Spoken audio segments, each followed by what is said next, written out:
about RockMan, yeah. He's our erstwhile Steve aficionado, another 818 player, somebody who doesn't get to travel as much out of region, but definitely somebody of note. I was fortunate enough to have befriended RockMan shortly before his big breakout MSM performance, where he just started to basically take names and give marvelous mark with a big F. I was about to say, like, if there's one thing I always want to mention when I see RockMan on stream is that RockMan has the distinction of having certainly the most iconic, I think, just the greatest Smash clip of all time. Like legitimately a top 3 fighting game clip of all time. Like, before we knew about anything that was going on with Steve or whatever, like, you saw that and you were like, oh man, you got beasted on. We also should talk about his opponent here, Andrik, internationally based, one of Mexico's best, but someone who's been spending quite a bit of time in SoCal, part of the Club Smash team, often a fixture at their events like Shark Tank, somebody who is always trying to improve himself and try. I mean, obviously, when you are in the conversation with names like Leo and SkyJ and Meister and Spargo, you're constantly facing those players, especially given that Andrik hails from Mexicali, close to TJ, so obviously, Spargo's home base, somebody who's had to get crazy good in order to build a reputation on the best Falcon, Captain Falcon names in the world. But RockMan getting off to an early lead here, but almost that spelled doom for him right here. Yeah, top-level experience aside, you got to question the, hey, how much can you deal with Steve? This is obviously very tough for Captain Falcon, being a brawler and one that relies a lot on, burst speed to make things happen. You really have to make sure that there aren't any blocks built on the ground if you want to get anything started against Steve, and particularly against somebody like RockMan, who does have really cracked reactions, obviously tons of the crazy combos. But one of the few people that does stuff like the no-impact land ladders pretty consistently. But Andrik does get on the board here, although at the tune of 87% already built up. Jab reset after knee. What game are we playing? And that only didn't work because I think there was a weird hitbox detection there from RockMan. But oh my God, do you see that tech kimono? I don't know when people will learn that when there is that block there, you will let the Steve tech it. You'll take your damage and then you'll back up because it is his turn now. They safe as houses functionally, trying to build one. Oh, here we go. Everything's awesome as RockMan's pushing Andrik off stage. Ooh. Has a chance for the trip, but oh my God, Andrik did his homework. Did you see that? He said, wait, you can tech off this block and you can do crazy stuff. So can I. So that means that I can too. Universal constant. Oh, RockMan he had his number there out deep, but instead he's going to find himself victimized by the strong knee. But again, as usual, right off the top, trying to find his way back into this. But oh, he took his head off. He took his block off. Come on, Blue Falcon. Hit him with his own final smash. Yeah, Captain Falcon's definitely no stranger to collisions from the F-Zero series, but that was a head-on one that I don't think he was ever ready for, as RockMan takes that game 1. Hit him with the... What are we going to sound effects here? That's the F-Zero, the trash cars set. Exploding on the... Anyways, we're going to game number 2. RockMan up 1-0. Just a little insider baseball. Kimono actually pulled out an MP3 and played it at that moment. I did not do that. No mouth. That was with my... As a voice actor, you're doing me a disservice even. All right. Hey, listen. As a caster, lying is fun. I have to be honest. Nevertheless... The Fro disinformation campaign has begun.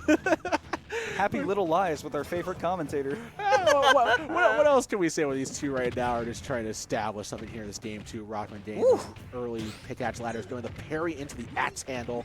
Here we go, taking him for a ride, cooking him up top. Oh, what was I telling you about those no impact land combos, Fro? Those are not as easy as they look. They require very tight timing, and especially with dirt blocks, you do not get always the time to finish off that up smash, but RockMan has been doing this for a very long time and has some of the best Steve combos in the business and some of the most consistent ones at that. Also unfortunate for Andrik. Oh, especially that was unfortunate. One of RockMan's secondaries is Falcon. Oh, really? He loves to play. So he kind of has the inside scoop on some things, but he got scooped. There we go. Andrik trying to, sometimes it's the way you do it, too. That's always what it has to be for Captain Falcon. Trying to get himself back into this one. Getting called out. The big anti-air from RockMan. A reset. Oh, he went for a third. No impact land. You see that? I love that Andrik was able to finally recognize that and air dodge out of it, but He was the like, "Wait, I'm getting customization, He was like, literally cooked. Yeah, hold on. Pause. Dude, so much of these roll-in up tilts, Andrik's just not ready for just how early, because normally people think about where that up tilt hits in front of Steve, but behind it hits even earlier. And RockMan really taking advantage of it. Tried to go for the footstool down air, but it didn't even matter. The combo game is insane from RockMan. RockMan asked Andrik to pass the test, which was, hey, did I use up all my resources for Anvil? No, because I'm just going to land on shield for free and then utterly punish you for holding it like they're turtling like that. That's the kind of man RockMan is. Somebody who issues tests and makes you pay when you don't pass. Oof. We will go into Game 3 seeing if Andrik can, find an answer, frankly. Yeah.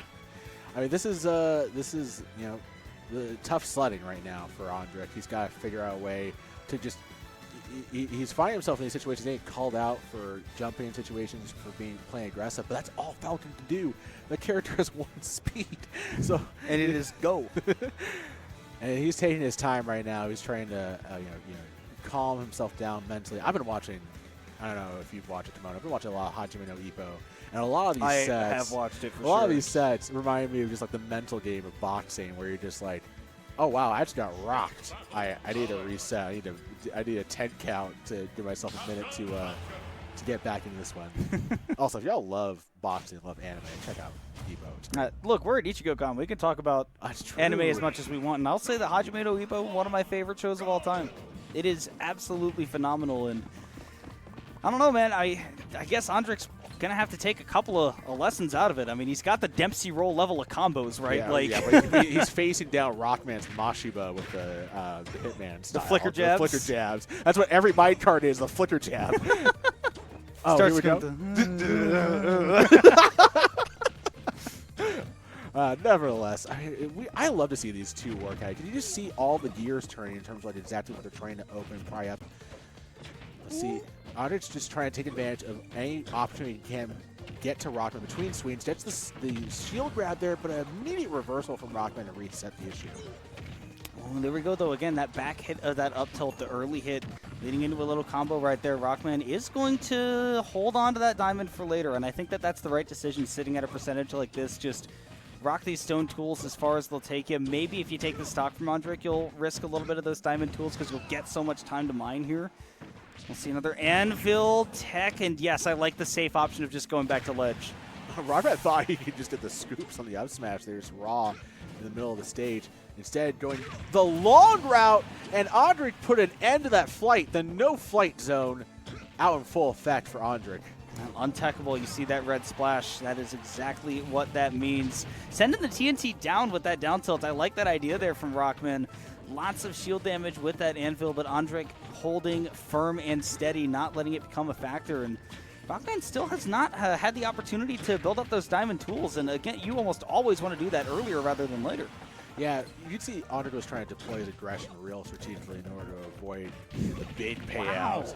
And there goes a roll. That's some smart stuff there from our visitor from TJ. I was laughing at that a little bit because I thought that down tilt was just such a crazy setup for like, okay, Andrik can't get out of this. He's going to eat a ton of hits on his shield and then rolled out at the perfect time. Oh my goodness, selling out for that up B. He thought we were playing Smash 64. And you can see Andrik had RockMan dead to rights if he was in the panic zone. Instead, RockMan opened up a door to even worse future, taking that back air from stock. You open up the panic room and Jason standing in there. I have nowhere to go. Oh, no, that's Smash Ultimate for you. Down through there. Oh. Yeah, not going to get any big combos off the platform right there. Just the tip of the neutral air. Oh, yeah, some hype action going on off stream too, or on the second stream as well. But nevertheless, RockMan, he had a chance to be blinked. I think the way that Andrik's been playing this game 3 actually has RockMan kind of overthinking some of his options here, overthinking the way he's pressuring Andrik on shield, because Andrik's really taking advantage of Falcon's movement to escape most of RockMan's options. But there goes the steep one more time. Big trap, big explosions, but not enough to do away with Andrik's Falcon. Wow. But he says, you know what? I'm just like Michael Bay. I love my fireworks displays more than once in the movie. Big buff man and some explosions, what not to like. And suddenly RockMan, I mean, playing from behind in a lot of this game, but with Diamond Tools, seems like a 3-0 could be on the horizon. Not able to take Andrik all the way off the top, but 71% already, and Falcon is a combo food kind of character. He is running for his life. Get me out of here! His day is cardio on. Barely able to get around that forward air. Could have been a huge opening for RockMan. That back air does open things up once again. Andrik just floors lava right now. Can't find the way down. Yeah, you can cut the tench with a knife or a pickaxe or a shovel or whatever tool Steve's going to use to try and make Andrik pay right now. But Andrik getting the up airs. Weak hit on knee. Oh my god. You can tell Andrik probably really wanted that one. Really good by RockMan to drift away, and great placement of the blocks, knowing that Andrik had to go above it in that situation. Covering with the down smash. RockMan, all the ledge setups working out well there at the end. 3-0.